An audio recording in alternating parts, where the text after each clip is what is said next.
Então, pessoal, a aula de hoje, né, a gente vai trabalhar sobre a sequência relacionada a CLPs, né, e aí a gente vai trabalhar com o que é chamado de sistemas sequenciais, tá? Até o momento, a gente tinha falado sobre sistemas combinacionais, né, eles têm uma combinação lógica lá, e aquilo vai seguir do jeito que está ali. Ele vai verificar, não sei se vocês lembram lá no antes de entrar em combinacionais, a gente falou um pouco sobre a diferença entre combinacional e sequencial, né? O combinacional, basicamente, ele vai estar verificando como que está o estado das variáveis, né, naquele exato momento, e ele vai agir a partir daquilo, né? Ele não vai partir de informações prévias, né? O que é que aconteceu antes ou o que vai acontecer depois. Ele simplesmente vê o que é que está acontecendo, como está a coisa naquele momento e age, tá? E aí a gente entra com sistemas sequenciais, que é importantíssimo para que a gente tenha a possibilidade de fazer um encadeamento de eventos, né? Então, quando acontece X coisas lá, ou passa um certo tempo, eu vou tomar uma certa ação, tá bem? Então, a gente vai entrar isso que eu falei, né, que os circuitos combinacionais, né, são úteis para mostrar as relações entre os elementos da lógica combinacional, né, em outras palavras, o que eu estava falando ali, tá? Então, eu tenho as entradas, conforme as entradas, elas estão como as entradas estão, isso vai afetar a minha saída ou as saídas, né? Eu posso ter mais de uma saída. Então, de certa forma, eu posso dizer que os circuitos combinacionais, eles podem ser ditos estáticos, né? Estáticos na questão de eles de eles terem aquilo meio travado, né? Ela tem aquela combinação e nada vai variar a partir daquela combinação, tá? E elas são inadequadas para modelar e representar sistemas que evoluem em função do tempo ou em função de eventos externos, né? Ah, então, as coisas podem mudar com o passar do tempo. Ou eu querer que algo aconteça durante um certo intervalo de tempo e depois ele desative. Lembrando lá, por exemplo, no início da nossa disciplina, a gente fez a partida estrela-triângulo, né? E na partida estrela-triângulo, eu tinha um temporizador que ele contava um certo tempo ali, e depois de contar esse certo tempo, ele acionava ou desacionava. Perfeito? Então, num circuito combinacional, eu não consigo fazer isso, né? Eu não consigo temporizar ele, eu não consigo dar essa informação a mais para ele, tá bom? Então, um outro exemplo aí está escrito, né? Um portão eletrônico comandado por um único ponto, né? A grande maioria dos portões eletrônicos, ele tem lá, você aperta um botãozinho só, se ele estiver fechando, ele para, quando ele está parado e você aperta, e o último evento foi ele vai executar o movimento contrário que estava acontecendo, né? Ficou meio confuso isso na minha cabeça. Mas, tipo, se ele está fechando lá, aí você aperta o botão, ele para, aí você aperta de novo, ele vai abrir, né? Então, ele sempre vai fazer essa reversão. Por quê? Porque ele tem a informação anterior. Dá para a gente fazer do circuito combinacional um sistema de portão eletrônico? Dá, mas eu teria que ter um sistema, um botão para abrir e um botão para fechar, né? E tem que ter algumas combinações, né, para que eu não tenha um problema maior, tá? Se vocês forem tendo alguma pergunta ou consideração, podem me parar aí e falar, tá? Então, os sistemas sequenciais, eles são caracterizados por uma ação a ser tomada que depende do estado atual e da entrada naquele instante. Então, ele verifica essa situação, né? Como que está esse cara nesse exato momento, tá? E qual parte, Gabriel? Gabriel perguntou ali, pode comentar do portão novamente. A parte com o botão só, ou com os dois, ou tudo? Tá, então vamos lá. Os portões, né?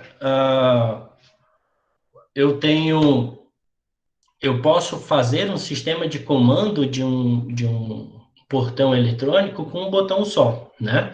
Que ele vai lá, eu aperto, vamos supor que o portão está inicialmente fechado, né? Se o portão está inicialmente fechado, você vai apertar o botão, ele vai abrir, certo? Se no meio do caminho você apertar o botão de novo, o mesmo botão, ele vai parar o portão, né? E aí ele vai, se você apertar novamente o botão, ele vai fechar. Por quê? Porque com os sistemas sequenciais, você consegue verificar que a última coisa que aconteceu com o portão antes dele parar foi abrir. Então ele vai levar essa informação do estado anterior em consideração, entendeu? Aí ele vai voltar. Se ele estiver voltando lá, fechando e tal, aí você aperta de novo o mesmo botão, ele vai parar novamente aquele portão, né? E aí, você apertando ele de volta, ele vai abrir, né? Então, ele vai ficar nesse vai e volta, porque ele vai lembrar da informação que ele teve anteriormente, perfeito? E aí, isso não quer dizer que você não consegue fazer com circuitos combinacionais, que você não consegue fazer com circuitos combinacionais um acionamento de motores, só que você vai precisar de pelo menos 2 pontos, 2 botões, tá? Eu acho que, na verdade, para ficar bem certinho, sem erro, você precisaria de 3 botões, né? Você precisaria um de abrir, um de fechar e um de parar o teu motor, né? Então, aí a gente vê que fica um pouco mais complexo, né? E você pode gerar uma maior confusão na hora de acionar ou desacionar. Se a gente pensar isso em portões eletrônicos de residências, prédios, edificações em geral, que a gente tem aqueles 2 botãozinhos assim, né? Fica mais complicado, né? Você fazer isso daí, ia gerar uma confusão maior. Agora deu para pegar aí, Gabriel? Beleza. Então vamos lá. Então, aquilo que eu falei, né? Ele vai depender do estado atual e da entrada naquele instante, né? E aí a gente vai falar de dois blocos, né? Vamos chamar assim, que eles são importantíssimos, né? A gente, de certa forma, já falou um pouco sobre um deles lá no início, de uma outra forma, né? Que seria os temporizadores, né? E também eu tenho os contadores, certo? Então, eu tenho esses dois caras, né? Os temporizadores, eles, no CLPs, eles vão funcionar similarmente ao que a gente tinha lá em comando elétrico, tá? A gente vai ter que adaptar isso para a linguagem ladder. Mas aí os contadores, nós não tivemos nada parecido com isso. Então, eu vou começar a falar um pouco sobre os contadores, né, para preencher essa lacuna aí que a gente tem, e daí, finalizando os sistemas sequenciais, nós iremos tratar dos temporizadores, né, que aí vai ser mais rapidinho, tá? E hoje nós iremos falar desses caras, né? A gente vai chamar isso a instrução computador, né? O que é essa instrução? Porque ele não existe, né, pessoal? Como tudo no ladder, na programação ladder, eles não existem fisicamente. Então, por isso que nós chamamos de instrução computador, né? Ele não é um computador. Não existe esse cara lá dentro do CLP fisicamente, né? Ele está dentro da Matrix lá, perdido, ele e o Neo, né? Então, vocês não devem ter assistido Matrix, né, cara? Acabei de entregar a minha idade. Então, mas é mais ou menos isso. O Matrix é filmão, pô? Olha aí. Ainda bem que vocês assistiram, agora eu me senti jovem. Todo mundo já devia ter assistido Matrix. Pois é. E aí, pega a pílula vermelha ou a azul? Tem que escolher, né, cara?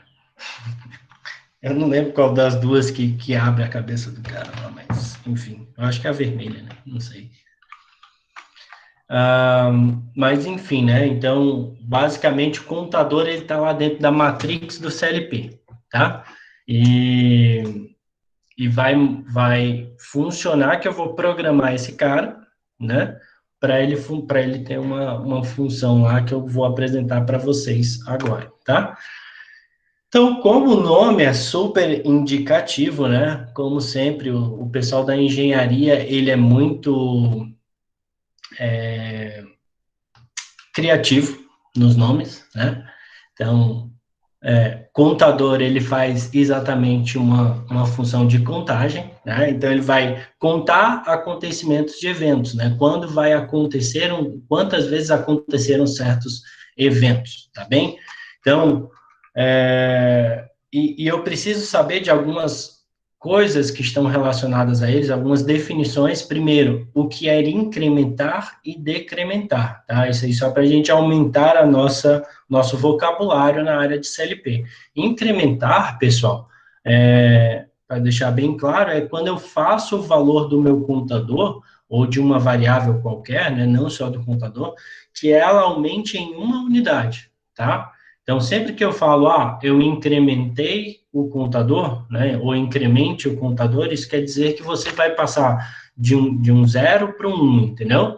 Ou vai contar o 0, 1, aí ele incrementou uma vez, incrementa mais outra vez, ele vai para o 2. Ele não tem como, quando a gente fala em incrementar, ele nunca vai estar relacionado com o fato de mais de uma unidade. Eu não incremento de 0 a 2, 0 para 2, certo? Eu vou incrementar uma vez para 1 e outra vez para 2, tá?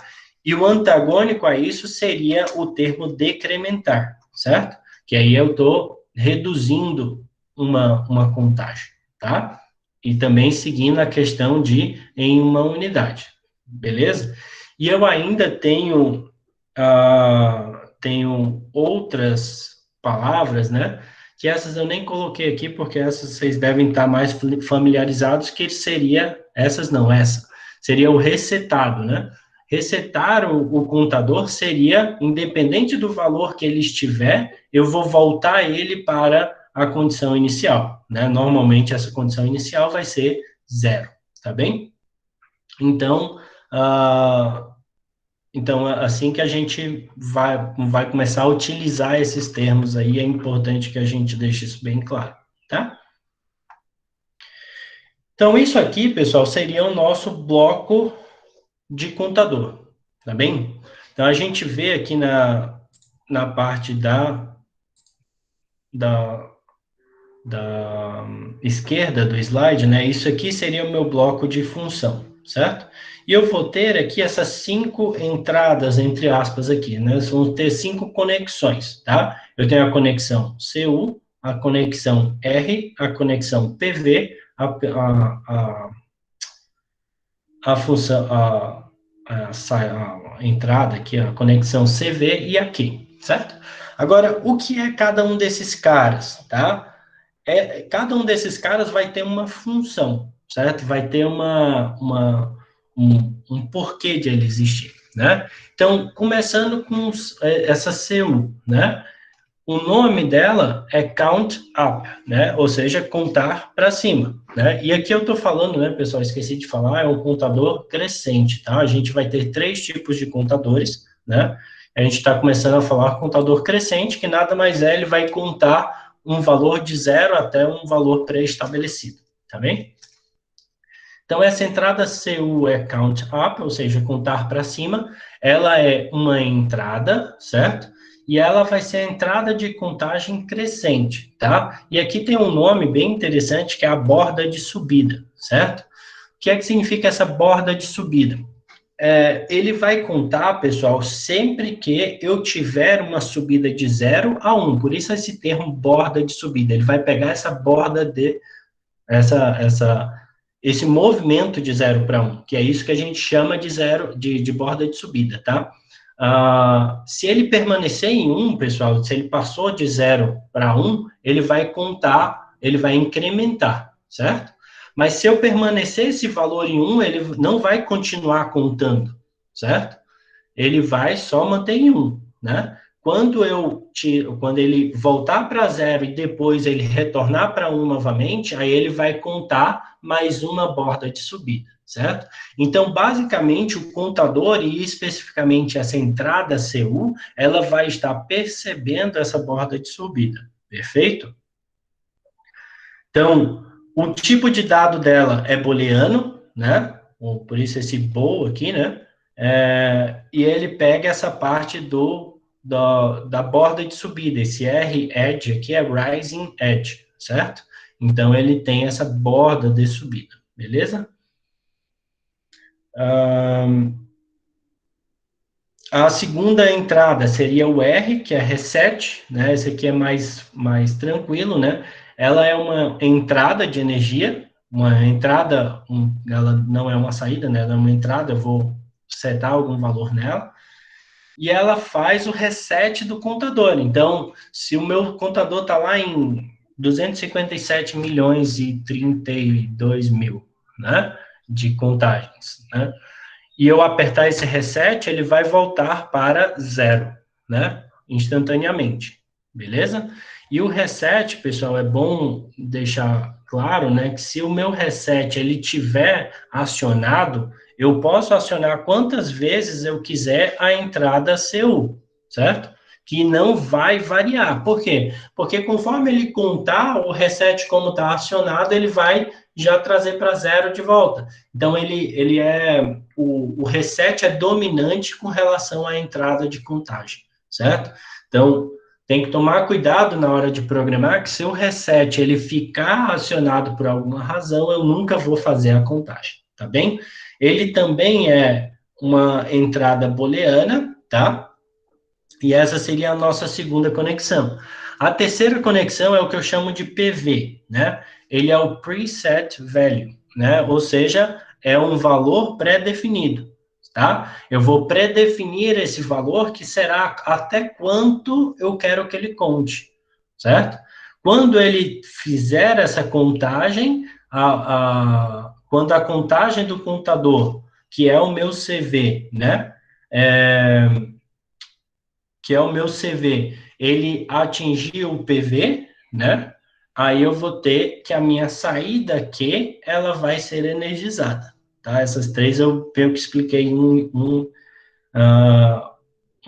atrás do outro ali. Então, basicamente, PV eu vou definir, vamos supor, 5, né? E o contador lá, ele vai iniciar em 0, por exemplo. Acabei de resetar, ele está em 0.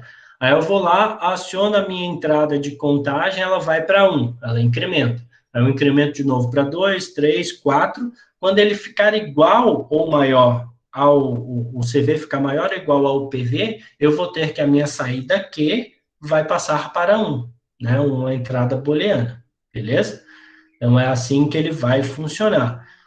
Aqui também uma coisa que eu não chamei a atenção, tanto o PV quanto o CV, eles vão ser um tipo de dado inteiro, né? Por isso esse int aqui. O inteiro, ele vai ser 0, 1, 2, 3, 4, 5, até o infinito e o além, tá? Perguntas nisso aí, pessoal?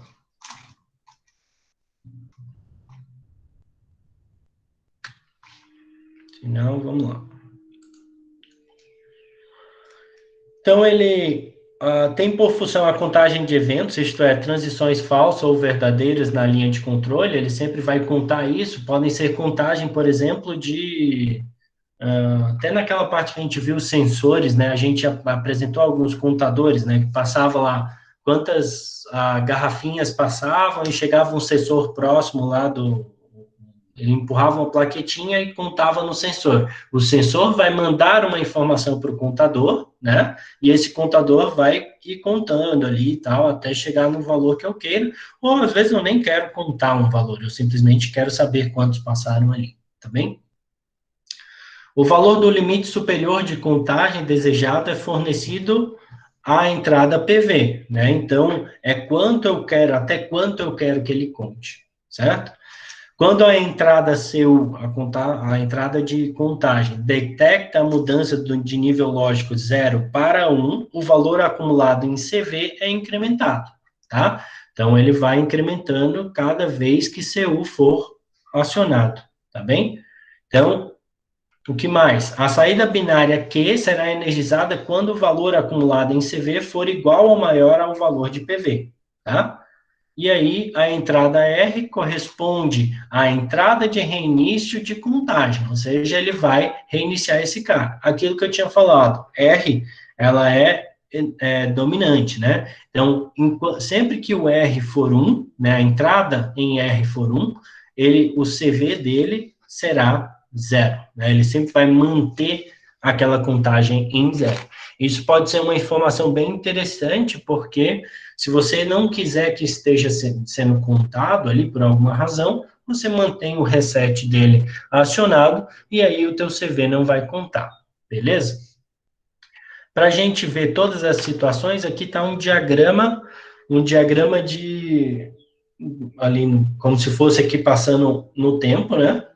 E aqui cada uma das entradas, né, que a gente tem, né? A primeira aqui seria as contagens, né? Aqui é a minha saída aqui o valor no contador, o CV, né? E aqui a entrada reset, tá bem? Então, olha só, ele tá lá, o CV inicia em 0, quando acontece o primeiro evento aqui, ó, ele começa a contar, contou para 1, né? Ele tem um segundo evento, ele vai contando, até ele atingir o valor de PV, certo? Ele atingiu o valor de PV aqui, ó, o que é que acontece nesse instante de tempo aqui, ó? Ele vai que a saída vai para 1, né? Ele estava em 0, a saída vai para 1 e ela vai permanecer 1, pessoal, até que eu resete o meu contador, certo? Se eu só continuar incrementando esse cara, por mais que seja 3 o meu PV e eu esteja em 1000 a contagem, o Q vai continuar acionado. É como se fosse uma condição maior, como se fosse, não, é uma condição maior igual, tá bem? Então, ah, então ele vai ser mantido aqui até que a condição reset aqui é acionada. Aqui reset é acionado, né? Acionou esse cara, ele passa do valor qualquer que ele esteja aqui para 0 novamente, né? Lá no ponto inicial. E aí ele começa a contar novamente aqui, ó. E aqui está mostrando que eu posso resetar antes de ele atingir o PV, sem problema nenhum. E aqui, se eu mantenho o reset acionado, mesmo que aconteçam eventos, a minha entrada do contador, a minha contagem vai permanecer em 0. Perfeito? Deu para entender todo esse movimento aí?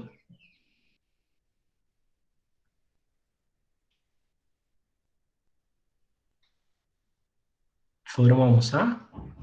Ah, achei que tinham ido almoçar. Obrigado, Gustavo. Beleza. Então, aí a gente vai fazer essa implementação no Zélio. Então, se vocês estiverem no computador aí, eu peço que vocês abram o Zélio de vocês, né, para já tentarem fazer o que eu vou primeiro mostrar para vocês tentarem replicar só uma aplicação simples uma aplicação simples do Zélio, tá? Deixa eu só me organizar aqui de volta, peraí.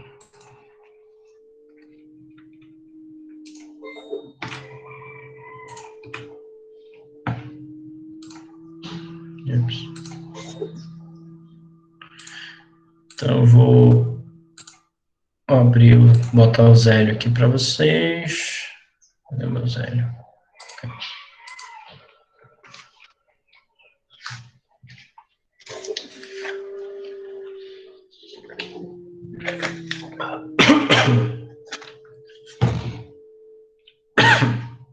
Vocês estão vendo o Zélio ali?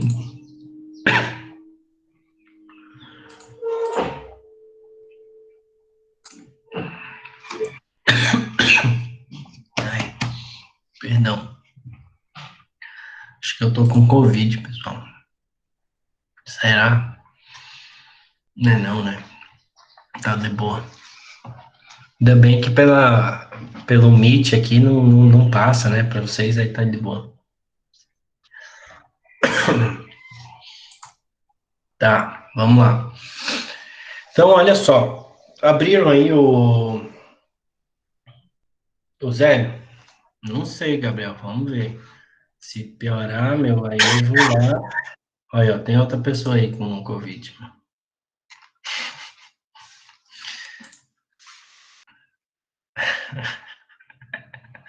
Já tá transmitindo aí, né, cara? Não tem problema, Gustavo. Não tem problema. O importante é entender aqui mais ou menos, tá? Então, basicamente, pessoal, vocês têm uma cara parecida com essa, né? Aqui eu já deixei pronto para facilitar, tá? Mas eu vou mostrar aqui para vocês onde eu encontro o contador, tá? O contador, ele está aqui, ó, nessa função, eu tenho entradas, né? Eu tenho aqui umas teclas quaisquer, aqui tem as memórias, aqui tem as saídas, aqui seriam os temporizadores e aqui seriam os contadores, tá? A primeira coisa, pessoal, é que o Zélio, ele não segue a recomendação da IEC em questão do formato, tá? Ele não tem aquele bloquinho bonitinho lá, como eu mostrei para vocês. No da Siemens, por exemplo, eu já tenho um bloco como a IEC recomenda, né? Então, você só faz a conexão em cada um daqueles caras ali, puxa esses valores, ele deixa ali bonitinho para você conseguir visualizar isso, né? E tem outros CLPs que utilizam isso. Porém, no nosso caso aqui, o Zélio, ele não me fornece isso, tá? Não me fornece essa questão visual ali daquele bloco bonitinho, tá certo? Mas olha só o que acontece, pessoal. Aqui eu tenho na verdade, 4, né? 4 questões do meu contador, certo? Eu tenho esse C, que vai ser o equivalente à minha entrada CU, né, que eu demonstrei para vocês, né, que é o cara que vai, se ele for acionado, ele vai contar, né? Eu tenho o R, que vai ser o meu reset, tá? Que aí, se eu acionar ela, ele vai zerar a contagem. Eu tenho essa entrada C1, tá? Essa entrada não, aqui seria uma saída C1, né? Que esse cara vai ser o equivalente à minha saída. Após a contagem ser terminada, ele vai comutar esse contato de 0 para 1, tá bem? E eu tenho esse cara D, esse D aqui, ó, que ele basicamente é a direção de contagem, né? Que aí a gente já estaria entrando num outro contador, que não vai ser a ideia da aula de hoje, tá? Mas eu vou demonstrar para vocês e na próxima aula a gente fala um pouco mais sobre esse cara aí, tá? Mas basicamente é isso, pessoal. E o que é que eu fiz aqui, ó, né? Eu coloquei, aqui tá errado esse comentário. Eu coloquei que essa entrada I2 aqui, ó, essa entrada I2, se ela for acionada, ela aciona o contato reset do meu contador, ou seja, ele vai voltar para 0. O I1 seria o equivalente ao meu sensor, né? Porque se eu acionar esse cara, ele vai aumentar a minha contagem, tá bem? E essa terceira aqui é o contato do meu contador, né, meu contador. Então, quando a contagem for maior do que o valor predefinido, ele vai comutar isso e vai acionar essa saída Q1 aqui, tá? E aí o I3 aqui seria a coisa decrescente, tá bem? Que aí a gente mostra depois. Escutaram, hein? Ele fica com raiva porque tá com a porta fechada e ele escuta a minha voz, ele acha que, sei lá, vocês estão me matando aqui. Deve ser algo nesse sentido, tá? Então, vamos lá. Como que eu faço para setar o valor do contador, né? Esse CC1 aqui, ó, é onde eu vou fazer a contagem. Então, se eu vier aqui, vocês já colocaram isso aqui no Zélio de vocês, quem estiver acompanhando? Coloquem lá, que aí vocês conseguem acompanhar. Não sei se você consegue fazer as duas coisas ao mesmo tempo também, né? Mas, basicamente, se eu clicar 2 vezes em cima do CC1, né, ele vai abrir essa janelinha aqui para mim, tá? Essa janelinha aqui, ele está dizendo o quê, ó? Valor a atingir. Qual é o valor que eu quero que seja o meu PV? Esse seria o PV lá, o valor predefinido, tá? E aí aqui eu consigo dizer, ó, se eu quero que a saída esteja ligada quando o valor atinge a pré-seleção, ou se a saída fica ligada quando o valor atinge zero, tá? Então, essas são as duas questões. Essa segunda opção nós iremos ver depois, tá? Em outro momento. Eu vou deixar, coloquei aqui como 3, só um valor XYZ, né? E a gente deixa nesse sentido aqui, não precisa colocar comentário nem nada, dá um ok. O detalhe interessante do Zélio é o seguinte, ó, pessoal. Fiquei com dúvida com relação ao contador. Não sei mais o que fazer. Aperta lá no interrogaçãozinho aqui, ó, e ele vai já traz direto as informações sobre o contador, né? Como ele vai funcionar, o que é cada uma daquelas entradas ali e tal, beleza? Então, facilita na hora, beleza? Então, dá um ok aqui, né? Tenho esse sisteminha, verifico a coerência, diz que não tem nenhum problema, coloco na função de simular, né? Quando vocês colocarem na simular, pessoal, ele vai ficar desse jeito aqui, né? Só que eu quero verificar quanto que está meu contador, certo? Que seria o equivalente àquele CV, né, que a gente tem lá. O CV dele vai estar aqui nessa opção, ó, mostrar ou ocultar blocos funcionais, né? Quando eu faço isso aqui, ó, ele mostra aqui para mim, ó, bloco funcional 001, contador, etiqueta C1, certo? Então, esse aqui ele está me mostrando desse cara. Se eu tivesse mais de um contador, ele teria aqui a etiqueta C2 e assim sucessivamente, tá bem? Então, ó, vamos lá. Vou colocar aqui ele para rodar em run, né? E aí a gente vê, ó, a pré-seleção dele, o valor PV dele é 3, certo? E o atual dele está em 0, tá bem? Então, se eu vier aqui, pessoal, no sensor e acionar essa entrada de sensor aqui, ó, você vai ver que ele já muda esse valor para 1, né? E ele vai continuar em 1 se eu deixar assim, tá? Aí, de novo, vai para 2, e agora, quando eu acionar novamente o I1, né, o que é que vai acontecer? Vou até botar isso aqui que vai ficar mais bonitinho. Quando eu acionar novamente o I1, né, ele vai mudar a minha saída. Peraí. Ele vai acionar a minha saída Q1, né? Então, acionei I, ele já vai assinalar o Q1 lá como entrada, por quê? Porque essa situação aqui foi atendida. O valor atual é maior ou igual ao valor de pré-seleção. Então, se eu continuar aqui acionando, pessoal, ele não vai acontecer mais nada. Ele só vai continuar nessa situação aí e vai continuar contando, né? Como vocês podem ver, cada vez que eu acionar, ele vai contar mais uma vez, mas no teu circuito ele não vai acontecer nada, beleza? A mais, né? Ele só vai manter, beleza?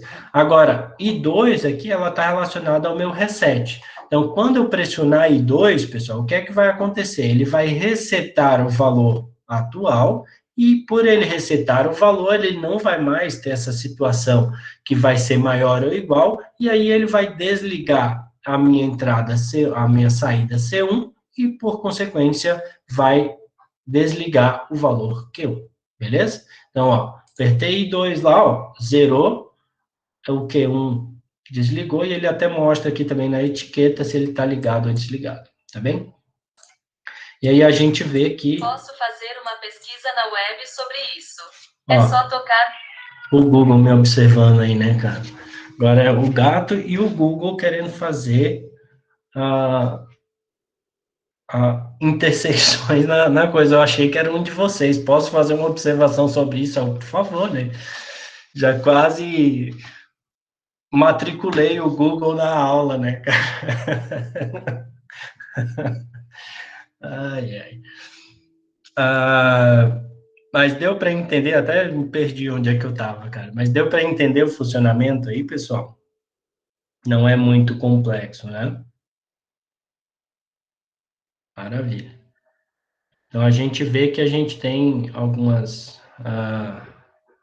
funcionalidades para isso, né? A gente consegue implementar diversas coisas utilizando esse contador aí, o mais simplesinho. Claro, o Zélio não é a forma perfeita para a gente fazer isso, tá, pessoal? Mas Atualmente é o que a gente está conseguindo fazer, está conseguindo mostrar para vocês é através do Zero, hoje, né? Então, estou tentando encontrar um outro software que seja mais completo que esse. Eu vou testar essa semana um da VEG, né, até para vocês terem um novo contato, porque o da Siemens ele é pago, então esse não tem muito o que a gente fazer, né? Só se as aulas voltarem, né? Eu não sei a situação aí, porque o pessoal está falando que daqui a 15 dias volta, não aqui, né? Mas está dizendo que em Santa Catarina volta, e eu não sei. É uma versão não regulamentada aí, Lucas. Mas eu acho que mesmo essa versão não regulamentada aí, eu acho que você não consegue não, cara. Porque os caras ficam em cima disso aí, nas Siemens, né, no caso. Tá bem? Então deixa eu ver se tem mais alguma coisa para a aula de hoje. Eu acho que não, tá?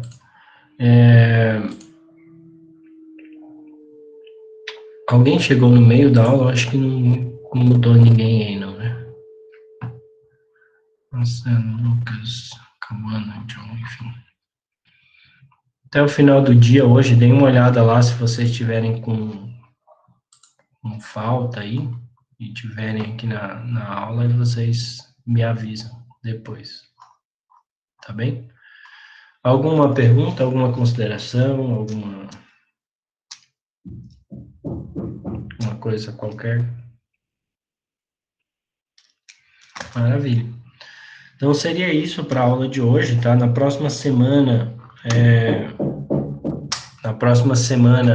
a gente faz uma nova aula síncrona, né? Estou com alguns problemas na quarta-feira de manhã, que seria o nosso horário normal de aula, né? Então, talvez eu acabe ficando nesses horários da sexta-feira, depois vou dar uma conversada com a Rosana, não sei se para vocês, nas sextas-feiras, como que é, se é muito lotado, ou se tem alguma outra algum outro professor ou professora que dá aula síncrona nesse horário, não sei. Mas esse horário é tranquilo? Tá, é o que mais tem aula, mas não nesse horário. Perfeito. Eu acho que é melhor, assim, sabe, pessoal? Pelo menos eu tenho, assim, um feedback em tempo real de vocês. E, e assim, eu não preciso ficar passando um monte de tarefa para vocês, né? É, eu posso fazer outras formas de verificação e as atividades serem mais as atividades relacionadas a, como é que chama?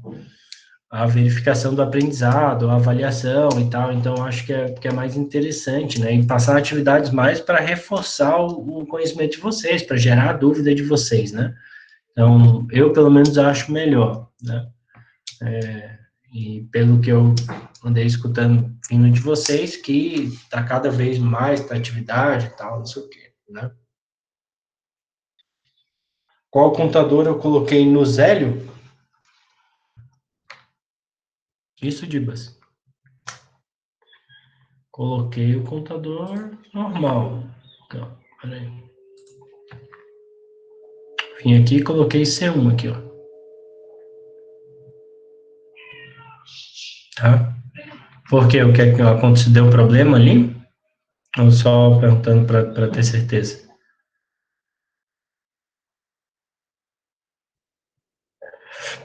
Então, beleza, se quiser pode tentar refazer aí, eu vou ficar aqui disponível para vocês, apesar de a aula tá se encerrando, se quiser fazer e depois mostrar, pode ficar tranquilo, mas é basicamente isso daí, né?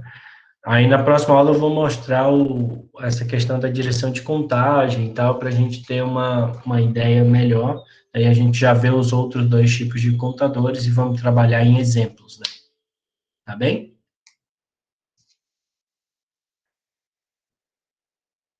Alguma outra consideração?